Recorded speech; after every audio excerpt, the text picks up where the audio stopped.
Welcome back. With the 2015-2016 budget just under 2 weeks away and it being delivered by a new administration, major business leaders call for a better U.S. dollar access regime among other wish list items. On the fringes of the Trinidad and Tobago Manufacturers Association meeting on Tuesday, our Inside Business reporter Roger Dwarika found out what this key business grouping would like in the upcoming budget presentation.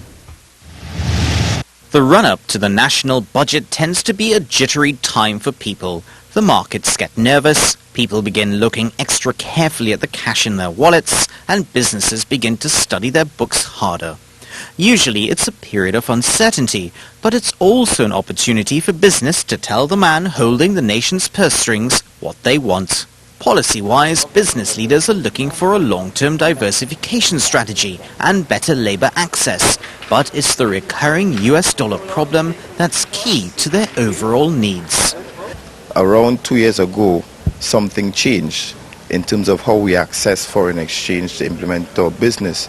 We can access euros, and by the time you convert those euros to US dollars, you pay a higher rate. It's costing us 2% more. The Answer Macau chief said while raw material cost can be passed on to the consumer, it creates an undercurrent of anti-competitive strategy, which is never a good thing for any business.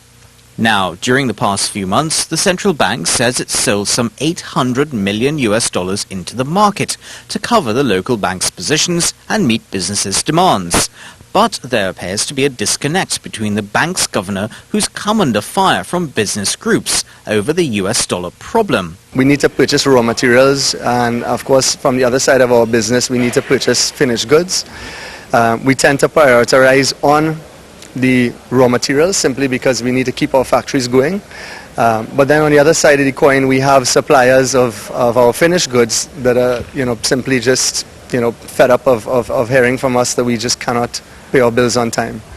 It's quite embarrassing at times. Foreign exchange aside, with the economic outlook being forecast as gloomy for the final 2015 quarter by the central bank, business hopes there'll be new policies and strategies in this, the new finance minister's first budget presentation. It's a general policy by the government in how they're going to work with commercial banks or even the export-import banks to make cost of capital lower, so that when manufacturers want to retool, we can access capital at a lower rate so that it could propel exports. However, one academic who trains management to carry companies forward sees the flip side of gloom. We have a very developed energy cluster, but we lack two subclusters: the subcluster of energy efficiency and the subcluster of alternative energy. We have an economy, whether it's Trinidad and Tobago or Chile, that depends so much on commodities. Our destiny will be as volatile as the commodities. Budget 2015 may not present many surprises, but with a hovering weak oil price, key business leaders aren't holding their breath for much goodies in 2016. Rather, they're anticipating a conservative final quarter going into 2016. Roger Dwarika, see Inside Business.